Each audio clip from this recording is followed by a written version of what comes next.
joined by a UFC Strawweight. She picked up a big win back in December. She is kind enough to join us today. Cory McKenna, thanks for coming on the show. You got some of the work done at over at A1 Combat, right? I see you working alongside Urijah Faber. Can you sort of talk about, that role? What's that whole experience been like for you? Because that's obviously something different from fighting outside the octagon. Same world, but different, right? Yeah, it's a really cool opportunity for me. So I had like after the fight, I had a few rough months where I wasn't really able to do too much. And then this opportunity came around. So it was a great way for me to stay involved in the sport. And also apply my skills. Obviously, with MMA, there's a lot of, they say fight IQ, like obviously there's a lot of like the mental side of things that go into it. So I actually find that it's a positive thing for me to be able to do this and improve my like analytical skills of MMA and like implement my knowledge. And it's just another way for me to be involved in the sport and kind of broaden my horizons. So I'm really grateful for that opportunity. Faber keeps teasing me actually, because when he first offered it to me, I was like, oh, try this person. They'll probably be way better than me. And then I did it the first time and he actually was really impressed with me. So now they've stuck me on for I think I've done 4 shows now and I'm doing the one this week. So it's really cool for me to have like an opportunity, something that I didn't really have confidence in going in. And it's increased my confidence in not only my knowledge, but also like my opportunities within the sport. And yeah, it's just, I'm really appreciative of being able to stay involved in all aspects. What's your role in that? And it looks like you have been enjoying it, right? But, sort of what's the role? Obviously, I see you guys, working outside the cage, right? It's ironic because this is the work you're doing outside of the cage when you're not competing. So you're literally outside the cage. But how's that been? Like, what kind of stuff do they have you doing over there? So I'm commentating. So there's me, Jim Cooley, and Urijah Faber, and we're the commentators. Much like you see like DC and Cormier and that at the UFC, obviously Yeah. not at quite the level, but Baby steps. yeah, exactly. I'm commentating with them, and then for the last show, they trialed having me between rounds, kind of like they do when they go to Din Thomas, Yeah. like coaches kind of insight. I think they're gonna put me back in for commentating this week, like just like throughout the fight, just to keep it a bit easier. But no, I've been commentating for them, so like say like just sitting in on all the fights, like breaking down, analyzing the fights, discussing the fights backgrounds and everything. And it's really cool because it really encourages me to study up on stuff and keep my knowledge sharp, as well as just training every day. Absolutely. And, I would say that, for them to, I guess, assign that to you must say a lot about what they think about your knowledge of the game, right? I'm sure they saw a couple of those clips where you were breaking stuff down as well. Am I right? Yeah, and obviously, like I say, I've known Faber for years, so he always used to say to everybody, it's funny because he would I remember this one time, and I always tell everyone, he introduced me to somebody, and he's like, "Oh, this is Cory McKenna. She's naturally ungifted, but she works really hard, and she's really smart, and she's a student of the game." And I was kind of like, when you're so backhandedly complimented, I was just kind of like, I don't know what to say, but like that's kind of how he's always seen me. Like he's always told everyone, like even in the post fight, like the post training speeches, he'll be like, this guy's a freak athlete, this guy's great at this, and then he'll always be like, "Oh, Cory's an encyclopedia," and I'm like, okay, well, I mean, I'll take that. Like, but that's kind of the way that I've always been, like, I've always lent towards, is like I say, my knowledge is always kind of my strength. So it's cool that he's given me an opportunity to kind of put that on display and to use it in a different way other than just fighting. Absolutely. I mean, speaking of Urijah, right? What's it like working with a legend like that, right? In your corner, alongside you in the commentary booth, just, rubbing shoulders with an icon of the sport like that. What's that like? Yeah, I'm extremely fortunate. Like you say, that like that guy's the perfect guy to be around, for somebody that's coming up in the sport and wanting to, I Yeah. mean, I basically would want to emulate his footsteps and be where he is Wouldn't be a bad, way to go about it. yeah, when I'm old like him, I would Yeah. I'd love to be where he's at. Sorry, Faber. But no, like he's great. He's very down to earth. He's very much just, being around him so much has definitely humanized him. Like obviously a lot of people idolize him, and rightly so. But no, he's a very down to earth guy. Like he's always down to help everybody out. He's in the gym every single day. Like he really is just like a man of the sport, and that is really, like, he really does practice what he preaches. So it's great to be around that. When you do something like this, right? Maybe there is no objective. So I'm curious to ask, the stuff that you're doing now, the commentary and all that. Is there any thought behind, I'm not going to be fighting forever? And again, you're young, so we're not insinuating you're going to be out of the game anytime soon, but it's always nice to have something on the outside, right? Do you think about it in that perspective, or do you just look at it as it's an opportunity that came about and I'm enjoying it?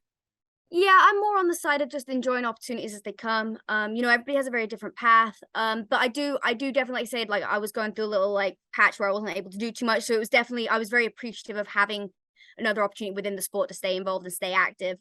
But no, I always refer to it as, it's kind of like building your CV, you know, like it's just experience within the sport. It's all stuff that it's gonna go, like, at the end of the day, like when I list everything that I've done within the sport, it's cool to have so many different things that I've kind of been involved with. And I feel like I really want to explore every opportunity that this sport provides. And I really want to do as much as I can within it, because this is what I'm passionate about and this is what I'm fortunate enough to spend my life doing. And I do feel lucky to do that every day.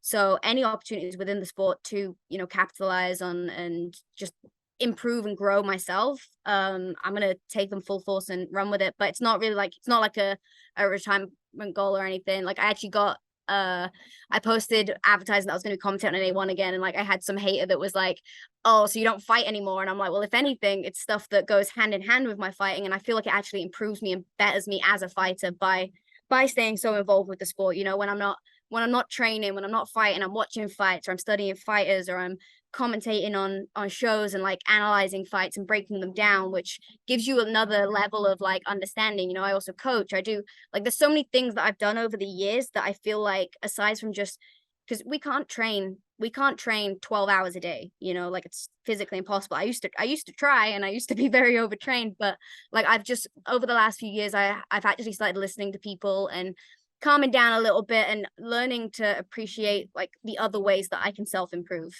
within the sport. So it's not like a, I don't know, it's like you say, it's just kind of capitalizing on opportunities as they come and just trying to be my best self every day and do my best to progress towards my goals. Yeah, I think that's a great thing that you're doing. And, for anyone hating on it, I mean, two things can be true, right? And that doesn't mean you can do one thing and do another thing, right? I don't think there's anything wrong with that. I don't think there's anything uncommon about that either.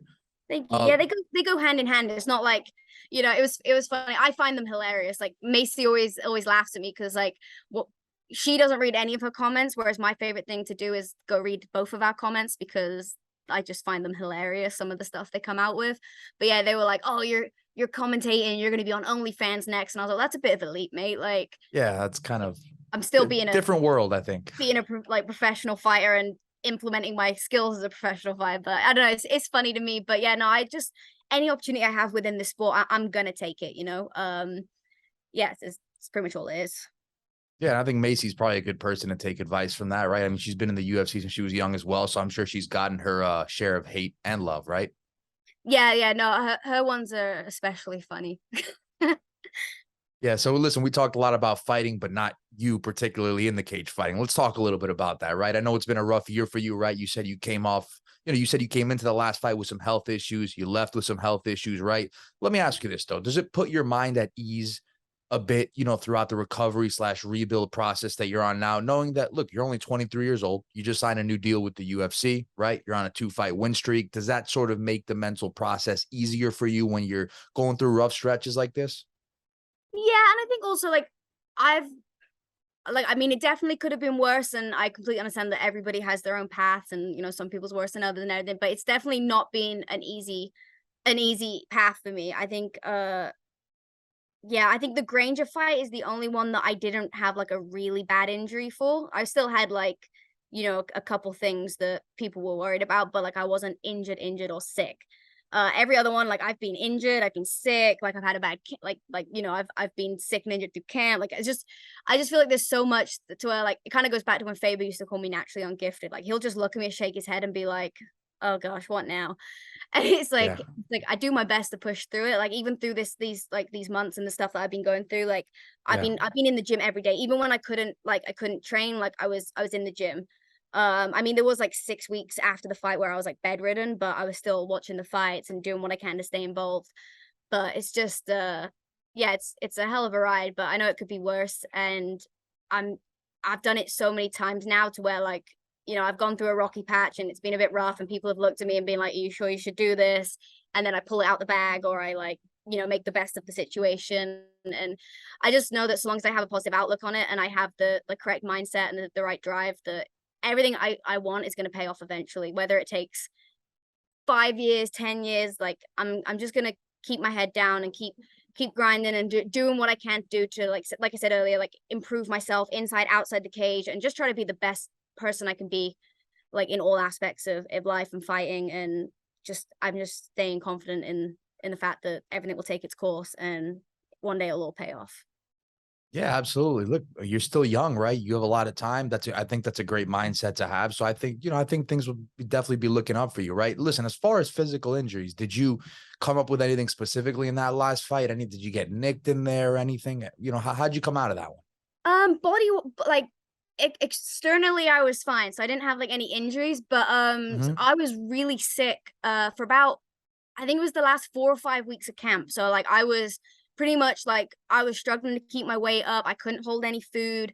And like I was like sick.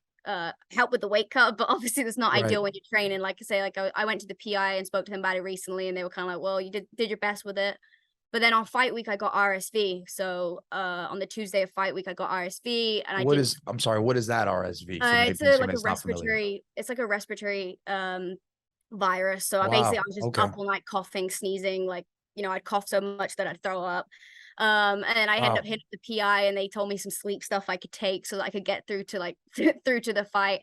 And it's to the point where like literally like on the night of the fight, like I was curled up backstage taking a nap and like kind of like coughing to myself and stuff. And like my coach is kind of looking at me like, but I managed to pull myself together, go out there and do that. And then I don't know, I guess maybe like once the adrenaline dumped and everything, the next day I was messed up. Like I was like delirious, like basically had to get guided through the airport to get home. And yeah, then I was in bed for like 3 weeks.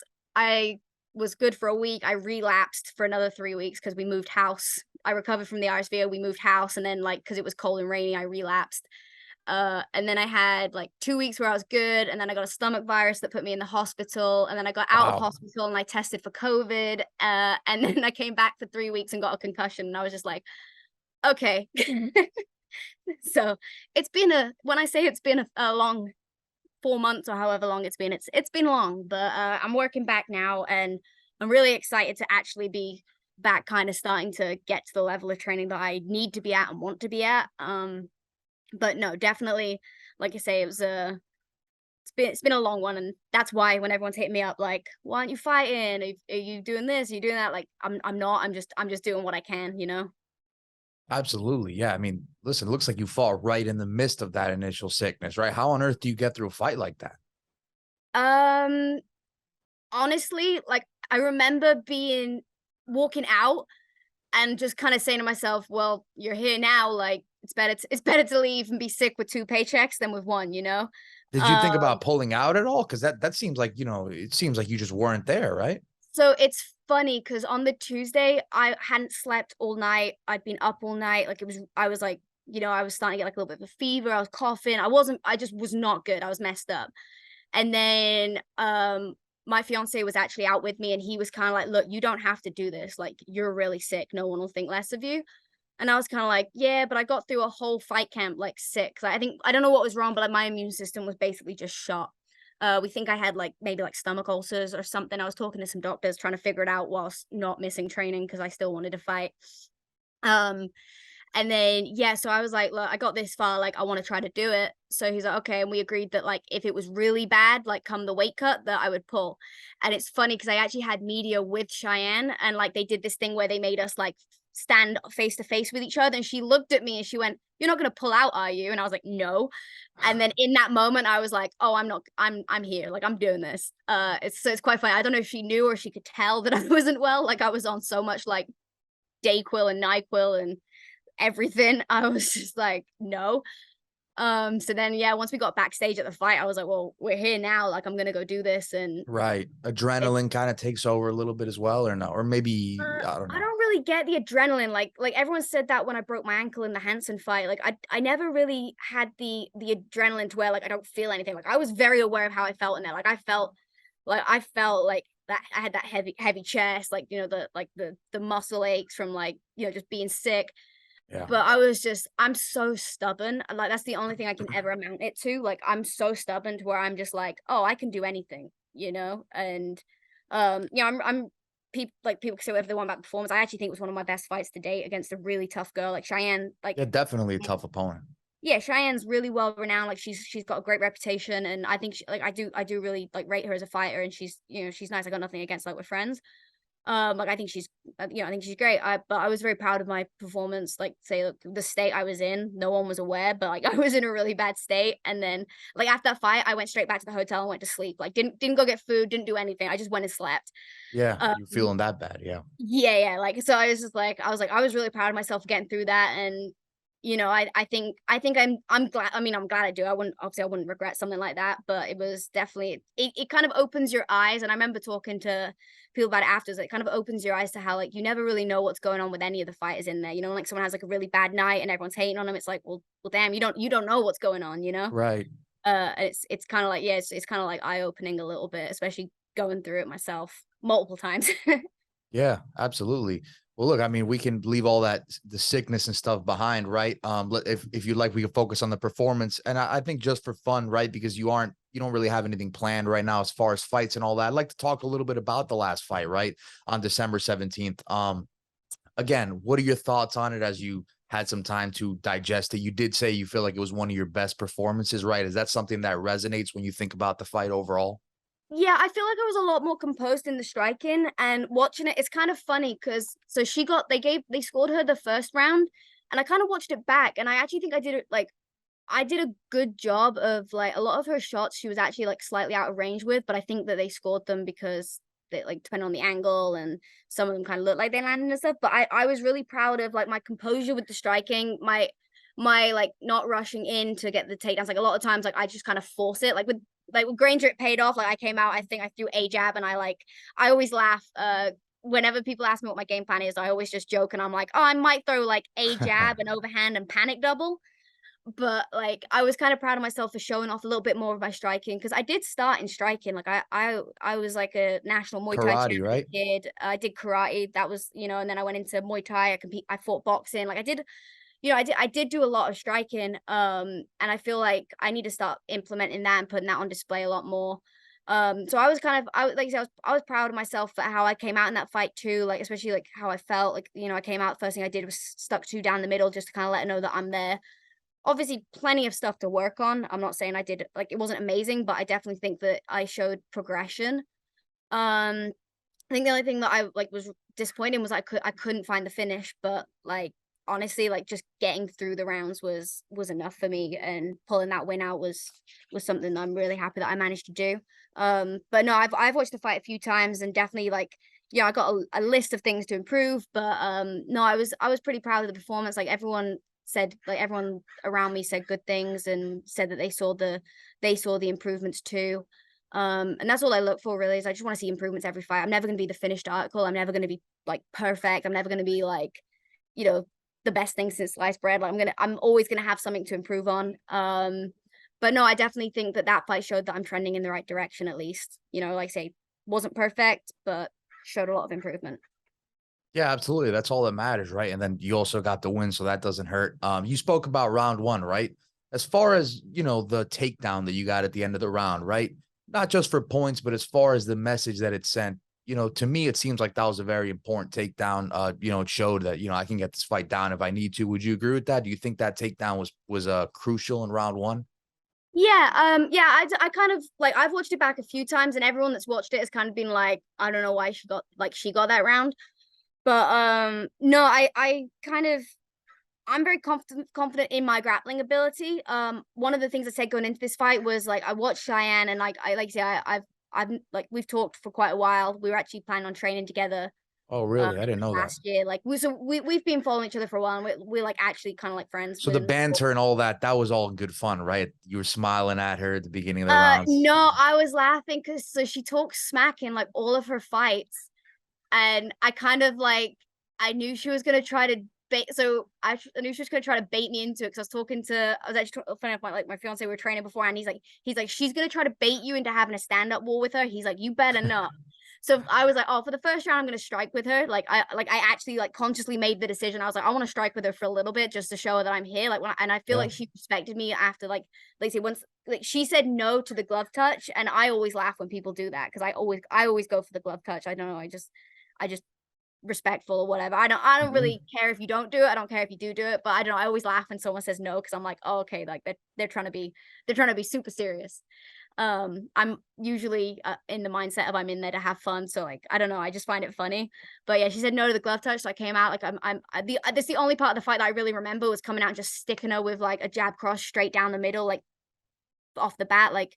And it's kind of like how the coaches always say, like, make sure you land the first shot, like, give them a message. And I think it's the first time I've ever done that. Like, every coach that I've ever had before would always be like, oh, you take too long to warm up into a fight. Oh, you take too much damage before you start throwing back.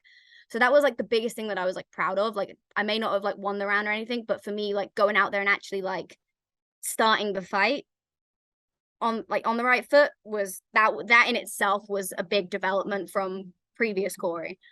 But no, yeah, like she that's why I was laughing because everyone was like, oh, she's gonna try to talk smack, she's gonna try to get you to stand up with her, like.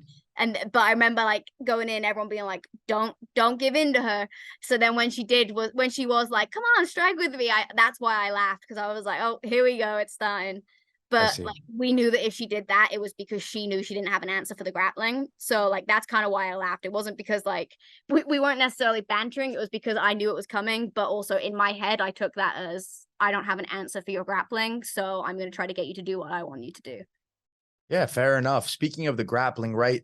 Even if she wasn't taken down a lot of times, did you feel like it was important? You know, was it the game plan to make her work over the course of the rounds?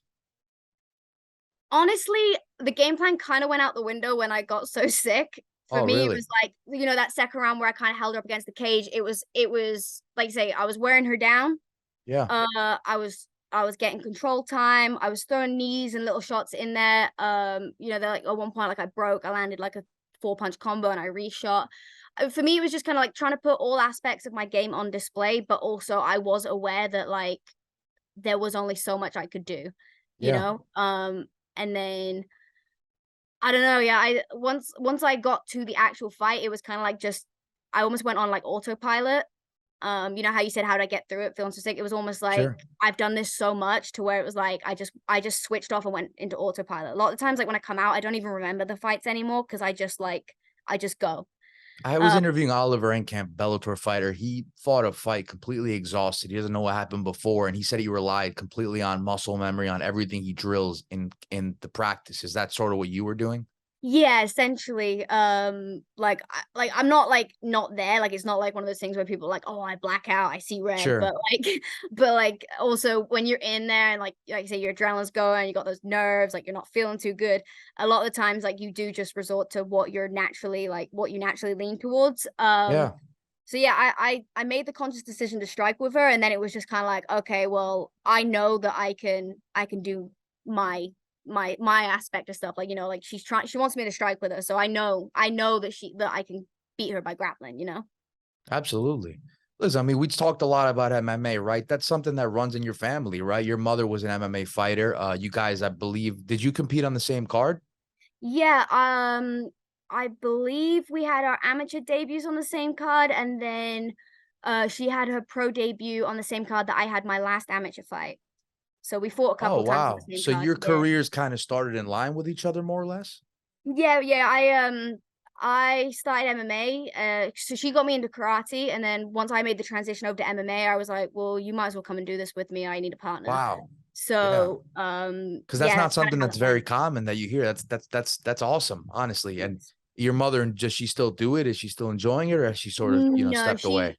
she retired. Oh, quite a few years ago now. She didn't have as long a career. Like just the way things went and Sure. Yeah. injuries and stuff. But no, she's not. She's kind of like completely out of it now. No matter how something like that plays out on the night, that's almost something you can cherish forever. I mean, I don't Yeah, know anybody exactly. that could say something like that, Well, that's it amateur or was not. yeah, it was kind of cool because like so at BKK at the time we had like Arnold Allen, his dad, me, my mom, and like we were all Really? fighting. So it's kind of like, oh, we're like the first gym I that's did had like not know that. a father son, mother daughter. Like, Yeah. yeah, That's yeah. awesome. And when you look ahead at the future, right? What excites you as far as a mixed martial artist now, right? Where you currently stand? Obviously, everyone has goals, but what things are you looking forward to as far as 2023 in the world of MMA? Yeah, I'm hoping to get like I mean, at least one. I don't like to be too ambitious with it anymore because like I keep getting these little roadblocks. But Sure. 1 or 2 fights this year. I'd ideally like to be like on the cusp or breaking into the top 15. You know, I feel like I do have that little bit of like I don't wanna say it's like pride, but like I feel a little bit like I'm behind where I should be, if that makes sense. Like I know I'm young and everything, but you know, I've been fighting like I've been competitively fighting since I was 14, 15. And you know, I always said like, oh, I want to fight at least 3 times a year. You know, when I was 15 and I had my MMA debut, I had 3 fights in a month. So I'm like looking at it and I'm just kind of like, damn, like I haven't really been able to do that. Like I've had so many like injuries and sickness and everything. But no, I'm hoping that I'll be able to get back to full health, fight 1 or 2 times this year, like hopefully at least be creeping up towards those top 15. You know, this division's stacked. Yeah, it But is. yeah, that's the goal. Like I'm not delusional. Like I know I'm nowhere near a title shot or anything, but I'd at least like to keep making the right steps in the right directions. Listen, you're 23, 3-1 in the UFC. I'd say you're off to a good start. And as far as it, it seems like you put in the work as well. So I don't think there's anything to be disappointed in yourself about. It looks like you're doing good things. As far as fighting, right? You said that you'd be willing to fight, 1 or 2 more times. So you would want to get in there. I mean, 2 more times would make you pretty busy, right? Considering there's about 6 months left. So that's what you want to do. You'd like to be busy if you can get back to, 100% feeling right. That's the goal. Yeah, like realistically, given where I'm at right now, unfortunately because of the long string of stuff that I had going on, I do have a little bit of lingering stuff. Okay. So I'm fingers crossed that over the next few weeks I'll be back to a point where I can at least train at a decent standard to take a fight. And Yeah. then ideally, yeah, like worst case, I'd maybe like September and December. Um, you know, my weight's been great. Like I've managed to keep that down despite all well, if anything, the sickness got my weight down too low. So I've actually been putting on weight, but like my weight's good to take a fight. I'm in the gym every day doing what I can. It's just getting to the point to where I can like push the intensity that I'm required to fight. Right now I'm having to kind of balance certain things so that I don't overwork certain things. And you Sure. know, I just got back from the PI for testing like a couple weeks ago. So hopefully if I stick to what they gave me, I'll be good to go Yeah. by the end of the summer, hopefully. Yeah, sounds good. I mean, look, we're looking forward to it. It looks like you got a lot of stuff planned, right? But of course, the important thing and what it looks like you're doing is you don't want to make any rash decisions now. You don't want to set anything in stone, right? You want to sort of play it out, start training and see where it goes from there. I think that's a smart thing to do.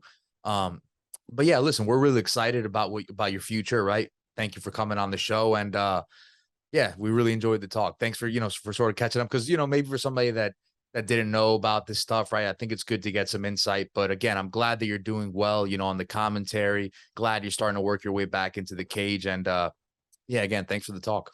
Thank you. Yeah, I've kind of kept quiet about everything because I just kind of like to deal with everything on my own. But like you say, Yeah, it sure. does leave people wondering. So I figured